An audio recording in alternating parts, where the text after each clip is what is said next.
Welcome to TMG Today. Join other master manifestors across the globe to turn your goals into reality at lightning speed. Here, we connect the dots for you so you can skip all the nonsense and finally get unstuck.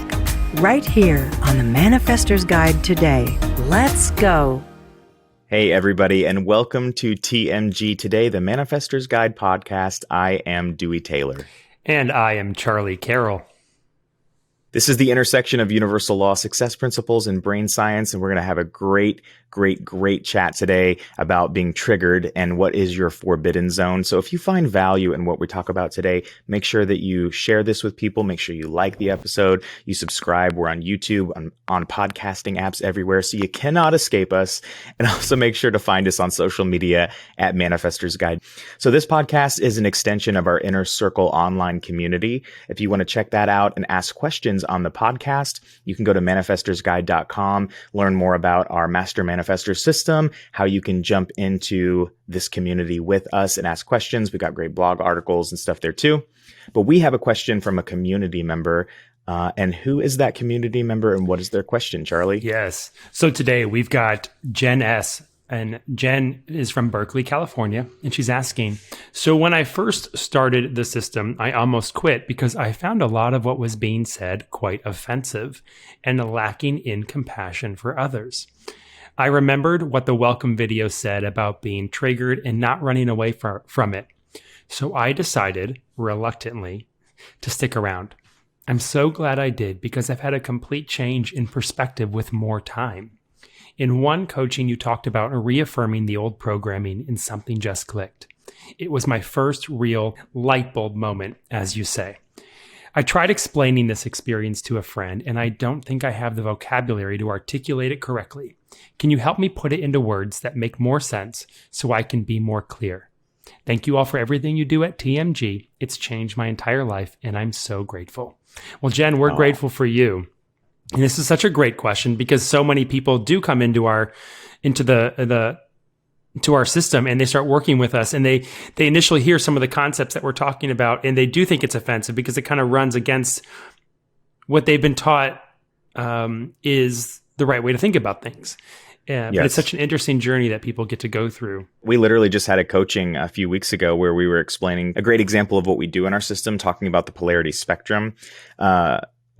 It really starts laying out the three-dimensional grid of polarity and how those are your actual paths laid out in your life and why polarity is so important. Polarity is not about bad or good. That's actually extremely limited thinking to think that, and think about it this way. Limited thought exists on a spectrum that is this versus that. Republican versus Democrat. Christians versus non-believers. Right versus wrong. You are an extremely limited thinker if you're existing in that space. There is not only more expansive thinking, or we'll call it flexible thinking, right? So that's kind of the mid-range where you start to become more flexible in your thought, where you allow more possibilities. It's not bad versus good anymore. It's just a negative pole and a positive pole. That's what we call polarity. And then you start to you remove the separation between negative and positive. So it's just a spectrum in the middle, and you have, a lot of options on a linear line. But then there's expansive thinking, and that's where we literally create a three-dimensional grid out of this, where you start to see how little you actually can perceive from your perspective, and why moving from one position to another and taking steps forward and backward and looking at different focus points, why that's so important. Because your perspective completely changes as you move around on this grid. That's why polarity is so important. We have to have it to even hold molecules together. But we have been taught to look at that positive and negative charge as bad and good. And depending on your perspective, you can look at the other thing, the other pole, and think that it's bad or good. That's like living in the South Pole and going, those people in the North Pole are my enemies. Or living in the North Pole and saying, those people in the South Pole are my enemies. Or you could just say, we're just people who live on different poles. Absolute thinking, which is that strict limited form of thinking that you were talking about, disallows even the flexibility to let a different idea exist and that just be okay. Yes. And And when we can move into that space where a different idea is fine because we're not it's a detail that we don't have to plug into. And we've talked about plugging into details and unplugging from details, and the benefit of unplugging from details. And ultimately, unplugging from details releases you into that space where you naturally become a flexible and then an expansive thinker. I'm excited to get into what we term the forbidden zone. They don't go there. It's dangerous. Exactly. I love that term, forbidden zone. So we're going to talk about what that is. We're also going to be talking about what being triggered is, how it can be good. So we're going to answer that for you guys, and why it is important to be triggered in life. It's so important to have those triggers fired, not to avoid them. We're taught to avoid triggers at all costs. No, triggers are something that can help us grow if we understand what they are and put them into the proper context. So we're going to be identifying the old program versus expansive, more successful programming. And then we're going to dive into being triggered, what our choices are, and how we can start reaffirming, our new beliefs and reaffirming what we want to see grow in our lives and to allow all possibilities. So it's going to be a fantastic episode talking about the forbidden zone. We'll jump in right after this short break. TMG is partnered with Podbean to bring you new episodes each week. Are you finally ready to step into your own power and let your voice be heard? Well, then why not start your very own podcast? Remember, what you find ordinary, others will find extraordinary. It's never been easier to produce and distribute your podcast to every major podcasting app available. Podbean also makes monetizing your podcast foolproof, so you can add value to the world while you're making money. Thanks to our partnership, you can try your first month absolutely free. Visit podbean.com/TMG today. That's podbean.com/TMG today. Brain science has shown that by the time you're 7 years old, you've installed a program in your mind that you'll run for a lifetime. And for 99% of us, we're running a program of struggle. But you can change that. At TMG, we've designed a system to install this new programming to get you exactly where you want to go. With the power of brain science and multisensory learning, you'll discover your path of least resistance as you manifest your goals into reality. And for a limited time, you can try the Manifestor's Guide to Ease system absolutely risk-free. This system comes with unlimited access to weekly coaching for accelerated results, as well as instant membership into the Manifestor's Inner Circle online community. If you're ready to finally get unstuck and create the ultimate life success you know you're capable of, visit manifestorsguide.com. Use coupon code TMG today for 10% off, and we'll send the Manifestor's Guide to Ease system to your email right now. That's manifestorsguide.com. All right, everybody, welcome back. So we're talking about being triggered and what the forbidden zone is. So Charlie, can you give us a little recap on programming? I think this is a great time to do that. It's so important to understand, you were saying just before the break, what our beliefs are and how we've been programmed. But let's give the listeners a little bit of a recap on what programming is and actually when that happens in our lives. Well, we talk about our mind in the system. We talk about our minds are essentially computers. And so often we, as individuals, we identify strongly with our thoughts, our ideas, our beliefs. And we sort of see ourselves as this organic creature that just kind of arrives at these conclusions, and the conclusions we've arrived to are correct, and the experiences that we have are the only kinds of experiences that we can have, and they define our the ideas that we run with, and the what we think is right or wrong and good or bad. And when we can pull back the microscope and understand that our brains are essentially, they start off in the world as neutral devices, neutral computers that need a program to run. And science shows us that the first 7 years of our lives, that is our brains are receiving, they're downloading the program that we run, and they're downloading that program based on what we as kids essentially are perceiving from our environments. And it just so happens that we don't actually have yet at that point in our lives, we haven't developed the cognitive abilities to actually be discerning. And when we look at the brainwave states of children, up till age 7, they're existing in this sort of high theta, low alpha brainwave range, which is just a learning. It's a data intake phase. And all this essentially means that the program that we downloaded between ages 1 to 7 is running most of our lives. The conclusions that we formed at that point in time are notions of what was healthy and unhealthy, what was dangerous and safe, what was good and bad. In very absolute terms, one or the other, we formed it then.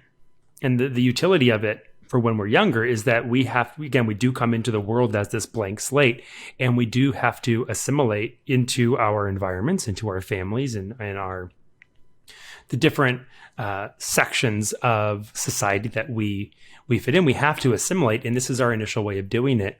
However, as we grow, once we leave that young age, once progress past 7, our brain starts to form the capability of entering higher brainwave states, being able to move into problem solving, being able to move into that higher level thinking state, that gamma state that we talk about so often. And however, we tend to remain stuck in the rigidity of that program from when we were younger. And most of the time it happens at a subconscious level. And so today we're going to be talking about bringing awareness to the way we think and the way that, and what we allow ourselves to even look at. And that's what this forbidden zone is. The forbidden zone is this zone of excuse me, getting over a cough. It's this zone of ideas that we are just programmed not to look at because we have exclusively categorized them as wrong, unsafe, incorrect, stupid, or crazy, yada, yada, yada, yada. Right. And we deprive ourselves the ability of actually investigating them. Or just unplugging the importance from them. A lot of questions that I always hear is people are saying, so are you saying there are no unsafe people? There are no unsafe situations? Right, yeah. I shouldn't have boundaries? No. Absolutely not. What we're saying is the difference between having a trigger and setting healthy boundaries is when you are in a place of power and you're setting healthy boundaries and still allowing space for you to be wrong and space for you to explore other perspectives in a safe way, there is no reason to be triggered. There's no reason to be offended because you're in a safe spot. When you are in a space where you're continually triggered, the thing that keeps popping into my mind is the paradigm that we talk about in the Manifestor's Guide to Ease book that we wrote. And it's about being proactive or reactive. When you are being reactive, it means you're responding to external circumstances, people, events. You're responding to things that are happening outside of yourself. That is being reactive. Being proactive is when you're taking information in and you're making choices and steps that are going to take you somewhere. You're taking control of your own destiny. You are actively creating from a place of power. So setting boundaries is coming from a place of power, a place of authority in your own life, becoming that CEO of your life and setting healthy parameters. When you are just reacting, when you're getting triggered, that is a powerless place to be. You are just being reactive. And that's really what I want to talk about when we're talking about identifying your old program versus your success programming. Your old program constricts, right? So that's anything that goes, I can't, right? I have this limited thinking. That's where you're against things. I actively oppose this thing, right? Instead of creating what you want to from a place of power. A success program is expansive, the complete opposite. And success programming is your I cans. You know, I do desire to see something new in my world and I can create it. There's no reason to be focused on the thing that you want to replace in the new program when you believe that you can do it, right? So this new program is expansive. It embraces. It doesn't fight against things. It embraces the new. So remember, when you're being a powerful creator and you're manifesting, whatever you place focus on the most is what you're creating. So we live in this world that teaches you to be reactive instead of proactive. And I'll leave it up to everyone what conclusions they want to draw, why they think that is, because that's an interesting conversation right there. But if you're training an entire society to be reactive to things and they continue to place focus on things that they're fighting against, you're still placing your focus on that thing. So you're creating more of it. You know, oh, I hate this. I am going to protest and actively go against that. You're going to create more of that. And especially if it's coming from pain and from anger, you're going to create more pain and more anger, right? So that's what's so important to understand with this is being triggered can be a good thing, though. It's not saying that you're being guilty of anything if you're being triggered. Being triggered is actually incredible because it identifies where you're potentially blocked. It's literally a flag going up right here, look at this. That's where our, we'll say like our offensiveness is our wall. And this can be with religious beliefs. It can be with anything. It's not just some social issue. Any place that we are getting hurt or scarred or that we can't handle it, we can't move beyond that. That is our limiting old belief that we talk about all the time that needs the reprogramming. I think that's a hard thing for some people to face is those things, very things that they're being triggered by and they think are the most wrong with the world are their very blocks.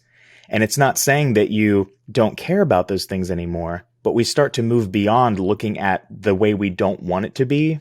And this is where the expansive thinking comes in and the power as you start looking at what do you want to create now and how do we do that, believing that you're fully powerful enough to do that. So it's challenging your perception. It's stepping up to that wall, that limit. I mean, literally think your trigger is the wall. So you have to step up to the wall. We have to let the wall come down and then step into this space that we've been avoiding our whole lives, that forbidden zone. Stay away from that. So, and a lot of times when we cross those lines, I don't know if people have ever seen documentaries where, you know, somebody who's, you know, extremely liberal or something goes and actually, you know, goes across America and talks to conservatives or something like that, or the conservatives go and talk to the liberals. But people actually have a lot more in common than you might think. And even though you still might have different perceptions because you're standing in different places in life, looking at different focal points, people are kind of have a perspective shift and go, oh, that's weird. These are just people just like me. These aren't enemies. These aren't people who I've categorized in a certain way in my brain to make them wrong. They're just people with opinions like I have. Okay. And that's what we're talking about is stepping into that zone kind of gets you into a space, that forbidden zone to where it's so much easier when you're in that space to say, well, maybe there's a way to transcend politics altogether. You know, maybe it's not just this side versus that side. Maybe there's a lot more common ground that we have, and we just haven't, as a society and a culture, made whatever that is yet. We haven't made that all the stuff we have in common. That's what we're really all after. So why don't we focus more on that? And I always love, because I know we bring this idea up every now and then, and politics is such a great topic to center this conversation around, you know, and even just the suggestion of going, are you kidding me? A world without politics, without that institution, how would we get things done? You know, but if you think about it, so long back, going so far back in the timeline, the idea that of what we call civilization now could even be structured and organized was an incredibly foreign topic. And I think it's always something to point out with the forbidden zone is that it really just represents the old program trying to defend itself and keep itself relevant to you. When you think about, because thoughts and ideas have energy, they are measurable, just as much as things that you can, you know, sense with your five senses. These things have momentum already existing, and they will fight for their survival in your life, and they do so by sort of overriding your sense, your desire, and your feeling permission to investigate them. And so things get categorized as dangerous to talk about. They get categorized, and we see ourselves doing this on a societal level. We categorize certain things as silly to talk about, or dangerous to talk about, or unsafe for us to confront or look at. And so therefore those things never get looked at. They just hang out. They never get the pressure deflated out of them, because we always keep feeding them with that resistance, as you said. And there's that old saying, what you resist persists. And it's simply because we are offering a certain kind of energy towards something. Well, it's just going to exponentiate Yes. that Yes. thing's presence to continue angering us more, frustrating us more, scaring us more. But if you think about how a weed grows in a garden, or anything, even a desired flower grows in a garden, the thing grows. The thing grows because it's being paid attention to. It's being watered. It's being nurtured. And if you stop caring for it and stop giving it attention, it dies out. And we miss the idea that we think we have to plug in so intensively and so aggressively into what we want to see be different in our lives. And we meet it with frustration and resistance and anger, and we feed it, when we can start taking that same energy and putting it into the direction of what we actually want to see done, what we want to see present, and it just naturally starves out the unwanted. And that's what you get. You start seeing that when you enter your forbidden zone, because you're looking at things much more objectively and flexibly, expansively. I was going to say earlier, I don't know if we have any 90s babies listening, but I always think of Power Rangers, the original Power Rangers. And Rita Repulsa was the villain, and she would always throw this wand from the moon to the earth, and it would stick in the ground, and she'd say, "Magic wand, make my monster grow." And that's what I always think of when whatever we pay attention to, especially the monstrous things in our lives, we're literally throwing that wand at it and saying, make that thing grow. And it becomes bigger and more powerful. And it's the size of Godzilla, right? We literally are in a culture of that. And I just wanted to read, I actually looked up while you were talking the definition of politics, because I remember looking this up years ago, and it's exactly as I remembered it. This is the Merriam-Webster and Oxford Dictionary definition of politics, okay? It's the activities associated with governance of a country or area, especially the debate or conflict among individuals. That's politics. It's the debate and conflict. It's focused on that. So when you hear people who have been trained to say, it's your duty to be involved in politics, it's your duty to vote, you have to be involved or you're irresponsible, you're being coerced into getting involved in something that is designed to keep our focus on conflict and debate. It's not designed to tap into solutions or expand or bring us together. It is designed to keep people apart, to keep people fighting. And this is the same thing with any institution, not just politics, not just government, any institutionalized thinking, which is, by the way, talked about at the beginning of the episode, we get our programming by the time we're age 7. That's what we've been programmed with. Educational institutionalized thinking, right? Institutionalized thinking in the form of religious programming. That's an institution as well. Governments, right? There's so many institutional ways of thinking that have been just programmed into our brains where we have not been taught how to think. We've been taught what to think and exist on a spectrum of this versus that. And it pits ideas against each other. And then people just fight, and they are caught in conflict. And when somebody comes up to that space and says, hey, there's another way of existing, those triggers are there to show you that if you kind of go across that trigger space, there is something on the other side. And that's what we need to be exploring more of as people, as individuals, as a culture, as a society. We explore those things that exist beyond those walls. And that's where the larger solutions lie. Like we said, what if we lived in a world where politics weren't even a thing?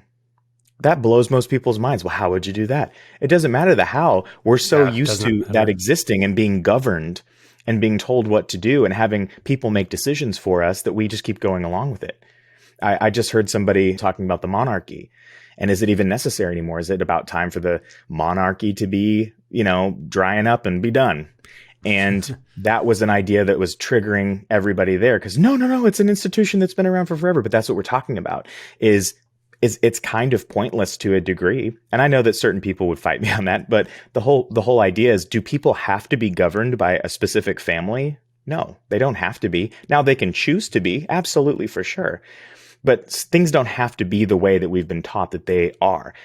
And when people want to stay in authority and power over other people, all you have to do is train them to think within that very limited paradigm and then argue with each other, and they'll never discover anything else. We expand beyond that by identifying our triggers, what's triggering us. For instance, if you're having a weight problem, I see this a lot with people who are struggling with weight. And someone comes in and goes, well, actually, here's how easy it is. And they present some really easy solution. That's triggering because they're living with a story of their pain and their sorrow and how it's so difficult and how, right? And their weight is a symptom of other things going on in their life that they're holding on to that victim story. And so they don't want to confront how simple it can actually be. And so that becomes very triggering to them because it doesn't fit with that story. But that's the very thing you need to confront and get past and let go of and release and say, I'm not that person. I don't live in that story. In order for you to actually lose the weight and be happy in your life. It's the very thing that you must confront and move beyond. And that's why the trigger is important. Yes. It is the flag to say, look over here. If you're triggered by this emotionally, look over here because this is what we need to be examining. And thinking that, yes. And the popular, it seems that on a mainstream level that people are permitted and even encouraged not to enter into their forbidden zones. We've talked about the forbidden zone, in societal institutions like politics and religion. But as you just pointed out, your forbidden zone exists within yourself as well. If you are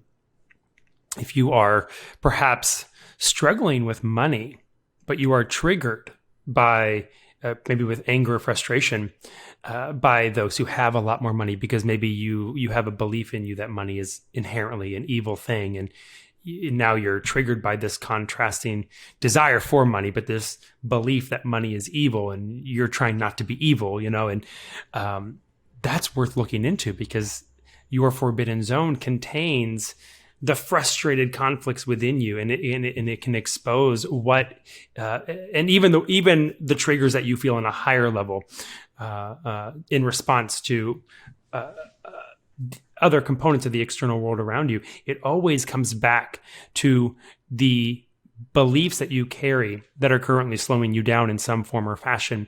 Because the funny thing is, when you start getting into a flexible and expansive space, you realize it naturally leads you to, like you said, talk to others, to look at other experiences, to naturally create other experiences yourself. And you realize there are so many other experiences to have on that subject, so many positive, life-giving, expansive experiences and perspectives to have on that subject that immediately make you wonder why you bound yourself to the triggering thought so long. That's what it is.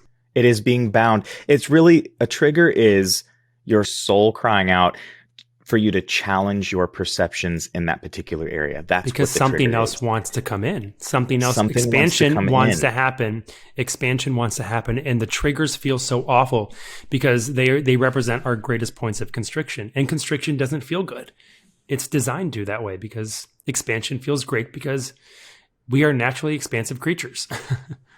Yes, and that's what we're here to do. That's what our journey is. And so that's what we gravitate toward naturally. So here's the advice that I would give to Jen and to anybody else that's talking about this. Now, this is completely opposite of what society teaches. We live in a society that says, virtue signal all the time and publicly express your opinions to demonstrate your good character and show that you're on the right side of history and show that you are correct in your moral position and you're morally superior. And we're taught to always be giving our opinions and showing how correct we are and right we are at all times. Now, even if they're completely different sides, a conservative Christian is going to try to be demonstrating their moral correctness and rightness on one side, while, a liberal person's out, protesting in the street on something completely different. So they're living on opposing poles, but they're doing the same thing and demonstrating their rightness against the other thing. So how do we change that? What do we do then for people like Jen when she's having that conversation with a friend and trying to explain it?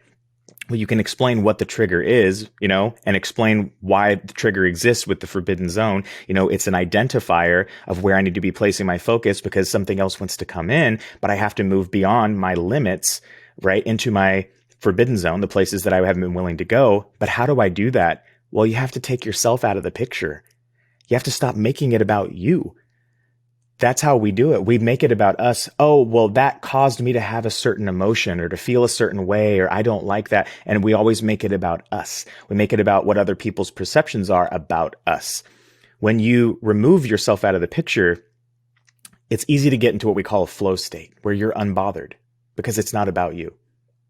That's where we're in the true space of learning. When it has nothing to do with us, we're able to look at all perspectives. We're able to look at information from every single angle, up, down, side to side, forward, backward, 360 degrees.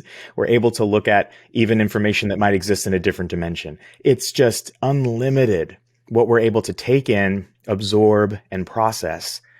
And we don't have to even have an opinion or a reaction about it. I know that that is mind-blowing for some, but guess what? You don't even have to have an opinion. It's so interesting for me to get into conversations now with people about things, because a lot of times I'm just repeating, oh, well, from this perspective, especially on hot button issues. I just had a conversation, but I was saying, well, these people look at it this way, and because of these variables and these factors, this is what they believe and this is what they think. And then these people are looking at it this way because they think with these different variables that this is, and I was just able to spell it out completely. And the person I was having the conversation with kept asserting their own specific view on it and saying, but this, but this, but this. And my whole point was, that is still a perspective and I understand it. And I'm not even saying it's right or wrong. But when you're in a space where you can see how everybody can see what they see and why they see it and what they're looking at and where they're placing their focus, you start to look at things a little bit differently, because you're not even on a side. It's not this versus that. You can have an opinion by still being able to step back far enough to understand the different perspectives and the different variables involved with something. And that's right. What we are not taught in our society. So this is about getting to that space of making a choice. It's consciously creating your experience from the inside out. That is being proactive. Reactive is external circumstances that we perceive are happening to us. Society is doing this. One thing to keep in mind as to why we are sort of programmed toward being reactive is from a young age, part of that early programming is we learned, or at least interpreted, that we had to see ourselves in the external world. We had to find validation in the external world. The response that we get from our communities and our external world at large dictates who we are, dictates our worth and our value. Yeah. And so when you see people existing on different sides of one issue or different poles on a subject, both advocating in a very absolute fashion for their side of it, what you're seeing is people projecting the need for validation. Virtue signaling is a big topic, right? That virtue signaling of displaying my values are X, Y, and Z, and I'm protesting, and I'm good because ABC, of it, and I'm good because of it. It is a subconscious means of receiving validation from a group. And we tend to like validation from like-minded people. And those kinds of displays of virtue, they get that. They get a lot of validation from like-minded people. And what you're ultimately saying is when you remove yourself, you're actually embracing that as I am right now, regardless of what I get from the outside world, I'm great. I validate myself. I am myself worthy. And, something I'll say to Jen, because her question originates from as she was trying to communicate with her friend.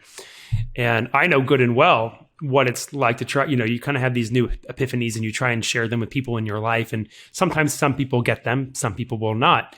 And being completely okay, perfectly fine and stable in your own profound realizations, even when nobody else gets them. Because that happens, especially as you break free from absolute thinking and move into the flexible and the expansive thinking space.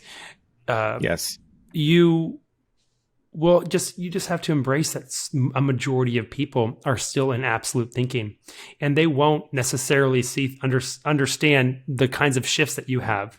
And it's no big thing. It's no big thing. The protests can happen. The different sides of any issue can keep going, and you can the preachers can preach. Yeah. The preachers can preach. People can rail against this or rail for that. Like, it's all just gonna happen. It's like a theater. It's gonna keep playing out, and you just watch it. And you because you've transcended, you've gone to a bigger idea space. It just kind of exists around you, but you're not plugged into it. this is a great time to leave everybody with just, when you're facing these triggers in your forbidden zone, is to realize you're moving from a constant reaffirming your old program, a constant reaffirming of your blocks, your walls, your limiting beliefs. That is what the triggers are. That's what the outrage is a constant reaffirming of this story. But it's moving from that into a space of success. And success means you're in a space where you're allowing all possibilities. You're allowing yourself to move on that polarity grid. And when I said earlier that I don't have an opinion on, a hot button issue, what I'm saying is we're taught to have opinions. I'm going to stand firm in this one place, only look at one focal point, and I have an opinion from that place, and I will argue it to death. I don't have an opinion on that because opinions I heard this quote a long time ago. Opinions are like assholes. Everybody has one. You can have an educated opinion, and you can also have an opinion based on nothing. Opinions don't really mean anything. When you are living in this expansive space, what you can do is have the freedom to move on that polarity grid and also direct your focus to different focal points. And depending on where you're standing and where you're directing your focal point, you can have a different outcome. So allowing yourself to do that adventure eliminates the need for you to even have an opinion, because if you have such a strong opinion about something, you can't move. You can't look at it from different perspectives. So I can have a conversation with someone and say, well, if I'm standing here and looking at that makes sense here. But if I'm standing here and looking at that also makes sense. That's the kind of expansive, flexible thinking we're talking about. And it leaves the possibility open for conclusions that you never would have reached otherwise if you hadn't allowed yourself to go on that adventure. So this is a great conversation, and we'll definitely pick up on this because this is not a one-parter. So no, great conversation there. Was there anything that you would like to say to the listeners before we head out? Everyone, if you find value in these episodes, please share them. Like, subscribe, and share them with people in your lives.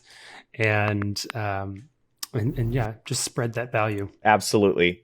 Well, we appreciate you guys. And next week, we're going to be talking about going for gold in visualization. So how the U.S. Olympic Committee uses visualization to increase their gold medals at the Olympics. It's really fascinating. And professional athletes have been doing this for a long time. Visualization is so powerful, but it is very much more beyond just visualizing pictures in your heads.